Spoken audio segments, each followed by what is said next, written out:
नमस्कार दोस्तों। भारत में बहुत से अद्भुत मंदिर हैं जिनकी अपनी अपनी मान्यताएं और रीति रिवाज हैं, लेकिन इन सब में सबसे चर्चित मंदिर है मध्य प्रदेश में स्थित उज्जैन का महाकाल मंदिर। श्री महाकालेश्वर मंदिर 18 महाशक्तिपीठ में सबसे प्रतिष्ठित मंदिर माना जाता है। शक्तिपीठों के बारे में यह मान्यता है कि देवी सती के शव के हिस्सों के गिरने के कारण शक्ति का जन्म हुआ, जिसके साथ भगवान शिव ने इसे धारण किया था। 51 शक्तिपीठों में से प्रत्येक में शक्ति और काल भैरव के मंदिर हैं। ज्योतिर्लिंग मंदिरों के लिए शिव पुराण के अनुसार एक बार भगवान ब्रह्मा और भगवान विष्णु इनके बीच सृष्टि में सर्वोच्च के लिए बहस हुई। उनका परीक्षण करने के लिए भगवान शिव ने एक अंतरहीन स्तंभ को ज्योतिर्लिंग के रूप में तीनों लोकों में भेज दिया, जिसके साथ भगवान विष्णु और भगवान ब्रह्मा क्रमशः प्रकाश का अंत पाने के लिए स्तंभ के साथ यात्रा करते हैं और अंत में ब्रह्मा झूठ बोल देते हैं, परंतु विष्णु अपनी हार स्वीकार करते हैं। तब शिव प्रकाश के दूसरे स्तंभ के रूप में प्रकट होते हैं और ब्रह्मा को श्राप देते हैं कि समारोह में उनका कोई स्थान नहीं होगा, जबकि विष्णु की अनंत काल तक पूजा की जाएगी। यही वजह है कि प्रत्येक ज्योतिर्लिंग मंदिरों में भगवान शिव प्रकाश को एक उग्र स्तंभ के रूप में दिखाया गया है। इसके साथ एक और कथा जुड़ी है। अवंतिका, जिसे उज्जैन के नाम से जानते हैं, इस नाम की एक रमणीय नगरी थी जो भगवान शिव को अत्यंत प्रिय थी। इसी नगर में एक ज्ञानी ब्राह्मण रहते थे जो बहुत ही बुद्धिमान और कर्मकांडी थे। साथ ही वो शिव भक्त थे। वह हर रोज पार्थिव शिवलिंग बनाकर उसकी आराधना किया करते थे। ब्राह्मण का नाम वेद प्रिय था, जो हमेशा वेद के ज्ञान अर्जित करने में लगे रहते थे। रत्नमाल पर्वत पर दूषण नामक एक राक्षस रहता था। इस राक्षस को ब्रह्मा जी से एक वरदान मिला था। इसी वरदान के मद में वह धार्मिक व्यक्तियों पर आक्रमण करने लगा था। उसने उज्जैन के ब्राह्मणों पर आक्रमण करने का विचार बना लिया। इसी वजह से उसने अवंती नगरी के ब्राह्मणों को अपनी हरकतों से परेशान करना शुरू कर दिया। उसने ब्राह्मणों को कर्मकांड करने से मना किया, धर्म कर्म का कार्य रोकने के लिए कहा, लेकिन ब्राह्मणों ने उसकी इस बात पे ध्यान नहीं दिया। हालांकि राक्षसों द्वारा उन्हें नित्य प्रति परेशान किया जाने लगा। इससे ऊबकर ब्राह्मणों ने शिव शंकर से अपनी रक्षा के लिए प्रार्थना शुरू की। ब्राह्मणों के विनय पर भगवान शिव ने राक्षस के अत्याचार को रोकने से पहले उन्हें चेतावनी दी। एक दिन राक्षसों ने हमला कर दिया। भगवान शिव धरती फाड़कर महाकाल के रूप में प्रकट हुए। नाराज शिव ने अपनी एक हुंकार से ही दूषण राक्षस को भस्म कर दिया।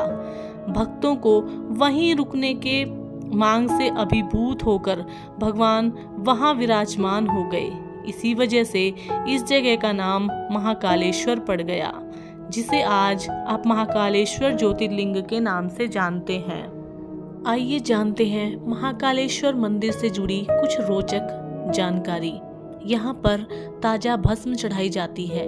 आपने कई मंदिरों में भस्म से श्रृंगार होते देखा होगा, लेकिन उज्जैन के महाकाल में ताजा मुर्दे की भस्म से भगवान महाकाल का श्रृंगार किया जाता है और महाकाल की भस्म आरती में शामिल होने के लिए पहले से बुकिंग करानी पड़ती है।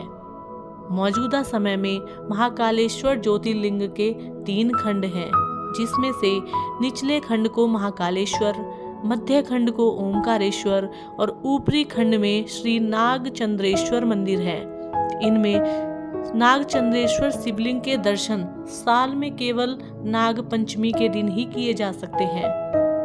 महाकाल के गर्भगृह में दक्षिण मुखी शिवलिंग है, जो माता पार्वती, भगवान गणेश और कार्तिकेय के साथ मौजूद हैं। यहाँ पर नंदी द्वीप भी स्थापित है, जो हमेशा ही जलता रहता है। उज्जैन के महाकाल से जुड़ी जो अहम बात है वो ये है कि यहाँ पर कोई भी शाही या राजपद पर विराजमान व्यक्ति रात नहीं गुजार सकता। माना जाता है कि उज्जैन में विक्रमादित्य के बाद कोई भी राजा नहीं हुआ। माना जाता है कि उज्जैन में केवल एक ही राजा रह सकता है और महाकाल को यहाँ का राजा माना जाता है, इसलिए कोई और राजा यहाँ पर नहीं ठहर सकता, जिस वजह से राजा भोज के काल से ही यहाँ पर किसी भी राजा ने रात नहीं गुजारी और इसी प्रथा को आज भी राजा, मुख्यमंत्री और प्रधानमंत्री तक मानते हैं और यहाँ रात नहीं गुजारते। महाकाल मंदिर लोगों की आस्था का बहुत बड़ा प्रतीक है। यही कारण है कि मान्यता कोई भी हो, भक्त उसे पूरी करने से पीछे नहीं हटते और शायद यही इस मंदिर की खासियत है।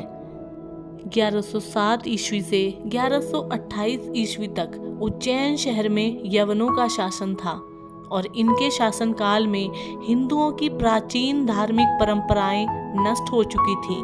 लेकिन मराठों ने मालवा के क्षेत्र में 29 नवंबर 1728 ईस्वी में आक्रमण कर अपना आधिपत्य स्थापित कर लिया, जिसके बाद उज्जैन की खोई हुई धार्मिक परंपराएं दोबारा लौट आईं। इसके बाद श्री महाकालेश्वर मंदिर का पुनर्निर्माण 1734 ईस्वी में मराठा के जनरल रनौजी सिंधिया ने करवाया।